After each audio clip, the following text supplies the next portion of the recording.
18 de retour dans Punchline sur CNews et sur Europe 1. On va évoquer ce qui se passe à Berlin. La chef de la police de Berlin a conseillé aux juifs et aux homosexuels de ne pas aller dans certains quartiers de la capitale parce qu'elle ne pourrait rien faire pour eux s'il y avait des incidents. C'est extrêmement grave.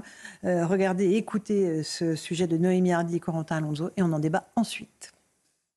C'est un peu inhabituel de la part d'un responsable de la police. Dans une interview accordée au quotidien régional Berliner Zeitung, Barbara Slowik, chef de la police, a admis qu'il existait des zones interdites à Berlin. Il y a des endroits, et nous devons être honnêtes à ce stade, dans lesquels je conseillerais aux personnes qui portent une kippa ou qui sont ouvertement gays ou lesbiennes d'être plus prudentes. Avant de répondre à la question, qui, selon elle, représente un danger pour les juifs? Je ne diffamerai aucun groupe de personnes ici. Malheureusement, il existe certains quartiers où vivent une majorité de personnes d'origine arabe ayant de la sympathie pour les groupes terroristes. Environ 8% des Berlinois sont musulmans. Cette minorité se concentre en particulier dans le district de Wedding, au centre-nord, dans le quartier Mitte, mais aussi à Kreuzberg, au centre, et à Neukölln, dans le sud de la ville. Dans ce dernier quartier, le 7 octobre 2023, de nombreux sympathisants du Hamas y ont célébré l'attaque contre Israël. Une interview sans langue de bois qui étonne Claude Moniquet, spécialiste du terrorisme et des renseignements. Ce qui est nouveau, effectivement, c'est que là, on a habituellement, la police joue plutôt comme les politiques, essaie de calmer la situation, de dire oui, mais non, il n'y a pas de zone de non-droit, on protège tout le monde, etc. Barbara Slowik est extrêmement cash, elle est très franche, elle dit ben non, il y a des problèmes. Dans le même entretien, la chef de la police de Berlin a indiqué que depuis le 7 octobre 2023, 6200 enquêtes pour antisémitisme avaient été ouvertes dans la capitale allemande. Eric Revel, moi j'en reviens pas. En fait, que la police d'un pays peut dire à certains de ses concitoyens, je peux rien faire pour vous si vous allez dans tel ou tel quartier. C'est un aveu de faiblesse, c'est un aveu que tout est hors de renoncement. Mais alors, je trouve quand même un côté très positif. Je pense qu'elle fait à l'insu de son plein gré, si j'ose dire, mais très positif. Pourquoi ? Parce que quand vous dites les homosexuels ou les juifs ne peuvent plus aller dans tel quartier, mais vous reconnaissez de facto que ceux qui sont pourchassés, que ceux qui sont harcelés, ce sont les juifs et les homosexuels et peut-être d'autres. Mais est-ce que vous avez déjà entendu... Quel constat d'impuissance. C'est ce que j'ai commencé par ça. Alors, est-ce que vous avez entendu un responsable politique dire, par exemple, je déconseille à des islamistes d'aller dans tel quartier? Non, mais ça fait sourire. Mais ça veut dire qu'aujourd'hui, les victimes doivent se cacher.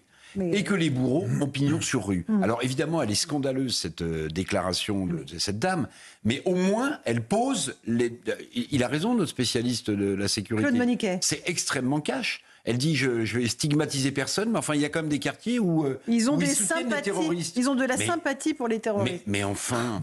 Mais quand même, c'est assez irréel, Muriel Wadman-Memki. On a à peu près la même chose en France. Voilà. Ah bon On va pas se mentir. On a des j'ai pas entendu le préfet de police dire à nos amis... On a des quartiers, on a des manifestations où on sent qu'il y a une sympathie ouverte pour les groupes terroristes.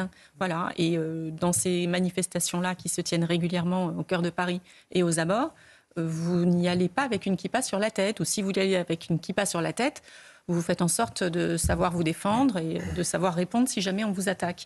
Donc c'est la même chose. C'est un constat qui est extrêmement lucide.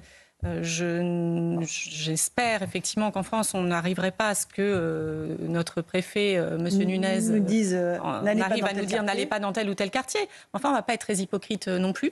Et on va se dire les choses. On sait très bien qu'il y a des endroits à Paris, en région parisienne, où on ne peut pas aller sur tout le territoire. Je rappelle aussi que le 8 octobre, un jeune homme de 21 ans a été à Pantin, agressé sexuellement, une tentative de viol avec un commencement d'exécution terrible qui s'est déroulé parce que juif et parce qu'homosexuel.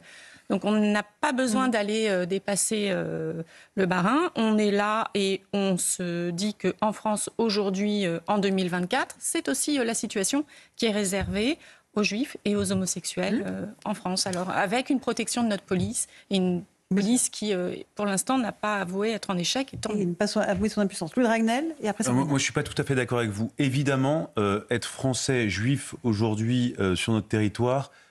c'est extrêmement dangereux, c'est terrible et on le sait et on le voit tous les jours. Les Juifs n'ont pas la sécurité dont ils devraient bénéficier compte tenu de la menace qui pèse sur eux.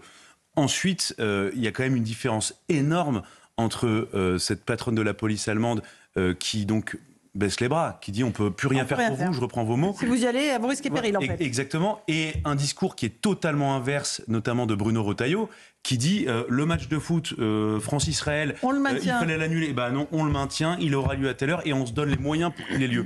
Et je vous dis pas que tout est parfait, mais là où il y a vraiment deux logiques totalement opposées, dans un cas c'est le renoncement et l'abdication, dans l'autre il y a quand même des gens qui essaient de se retrousser les manches et qui se disent on va essayer de tendre vers un idéal qui est certes imparfait.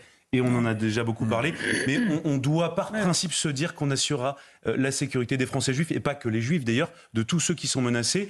Et on voit notamment le ministre de l'Intérieur qui, sur tous les fronts, essaye de renforcer les moyens de la police, de la gendarmerie, d'expulser les Français, les clandestins sous OQTF, et d'essayer de ramener un peu de sécurité en France. Sabrina Medjeber, sur ce que dit la chef de la police allemande. Alors, c'est un aveu d'échec, effectivement, en termes d'autorité par cette personne qui le déclame.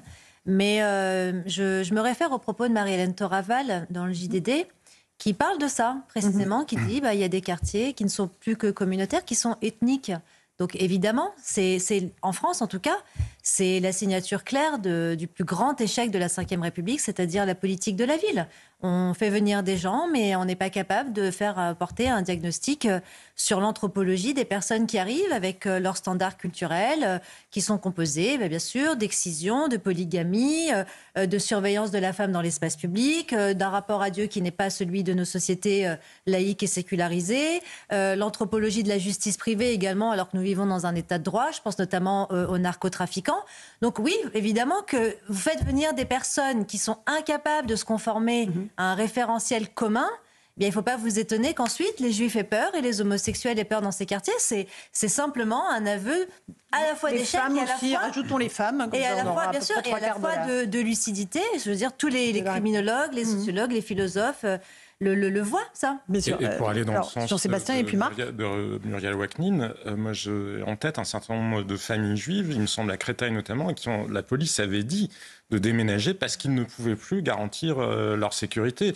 Le commissaire de Pantin, enfin je ne sais pas si c'était le commissaire, mais il y avait des policiers qui étaient cités dans les articles de presse sur l'affaire de Pantin que vous évoquiez, disait de toute façon maintenant il suffit d'avoir une tête de blanc pour que vous soyez considéré comme juif, ce qui est fou à des tas de degrés différents, mais il y a, alors pas effectivement au niveau du chef du préfet de police de Paris, mais il y a malheureusement dans la police des gens qui, et pas parce qu'ils ne souhaitent pas garantir la sécurité des Français, mais parce que malheureusement ils constatent que la République n'en a plus véritablement les moyens dans un certain nombre de zones perdues du territoire. Marc, c'est vrai. Alors maître, pardon, allez-y maître. Et c'est vrai aussi dans les écoles. On a dû faire exfiltrer, notamment sur des écoles du 93, le dernier étudiant de confession juive. On a été obligé de le sortir de l'établissement parce que le directeur nous avait dit on ne peut plus assurer sa sécurité. Oui, donc on est obligé de l'exfiltrer de son établissement et de le placer ailleurs. Donc, je crois qu'il ne faut pas être hypocrite. Je pense qu'on a suffisamment débattu, qu'on a suffisamment d'informations pour tirer ce constat et puis pour prendre les choses en main et faire évoluer dans la bonne direction. Marc Toiti. Non, je dirais simplement, c'est un vrai scandale. C'est-à-dire, nous sommes aujourd'hui effectivement donc, en 2024 et on n'est plus en sécurité dans son propre pays. C'est assez incroyable. Et puis moi, ce qui m'a choqué aussi, les juifs et les homosexuels. C'est-à-dire, c'était aussi le but d'Hitler. Rappelez-vous, c'est-à-dire, il mettait dans les camps les juifs, les homosexuels, c'est un peu les tziganes, je vois, etc. Et les handicapés. C'est assez incroyable. Et quand je vois justement tous les LGBT, etc., soutenir le Hamas, là, je ne comprends pas. Ce que je veux dire, c'est peut-être un petit problème, là. C'est-à-dire que, oui, c'est-à-dire, ils ont envie de se... S'ils ne sont pas en sécurité, ça veut dire qu'ils vont quoi? Ils vont se faire tuer? Non. Il faut qu'on arrête tout ça. La France est malade, l'Allemagne est malade, l'Europe est malade. Ce n'est pas normal. Aujourd'hui, la force d'un pays, si vous voulez, c'est de vivre en sécurité. Le b.a.-ba, même d'un point de vue économique, là, je reprends ma casquette d'économiste parce que je suis aussi là pour ça, c'est que le b.a.-ba, si on veut une économie justement qui soit florissante, si on veut vivre ensemble, il faut que nous soyons en sécurité. Comment on peut aujourd'hui tolérer que nous ayons des quartiers? Alors oui, le match, effectivement, il y avait 4000 policiers pour assurer la sécurité de même pas 20 000 personnes. Ça, c'est incroyable. Tout ça pour dire que... Non, il n'y a pas le discours, Marc, de dire, on ne peut pas assurer la sécurité des matchs, désolé. Non, pour moi, c'est un aveu de faiblesse. C'est un déclassement de la France. Mais bien sûr que c'est un déclassement de la France et même de l'Allemagne aujourd'hui qui n'arrive pas à assurer la sécurité de sa population. Qu'on soit juif, musulman, chrétien, ce que vous voulez. Non, on est français ou allemand. On doit assurer notre sécurité où que nous soyons. Si on n'y arrive pas, désolé, c'est un déclassement et c'est un échec. Avec le niveau des dépenses publiques que nous avons en France, on ne peut pas accepter une telle situation, encore une fois.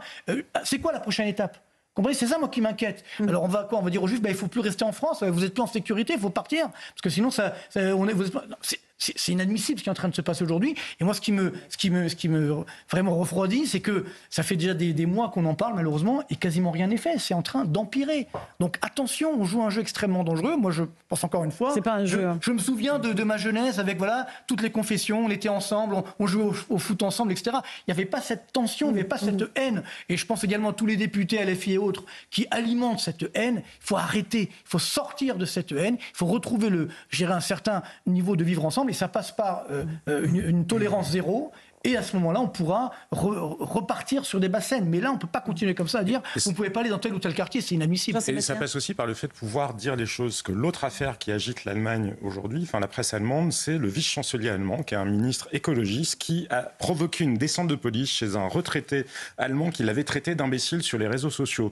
Alors ils ont dit oui, mais regardez ce monsieur, quand on regarde sur les réseaux sociaux, manifestement il était d'extrême droite, parce que bien souvent il s'en prenait il pointait du doigt justement ce que les immigrés faisait subir à l'Allemagne. Alors, je ne sais pas la manière dont il l'a fait, mais quoi qu'il en soit, est-ce une bonne allocation des moyens de la police allemande que de faire des descentes chez des retraités pour avoir simplement dit le ministre en question est un imbécile, quand par ailleurs vous avez la chef de la police qui dit malheureusement si vous êtes homosexuel ou si vous êtes juif, n'allez plus dans tel ou tel quartier.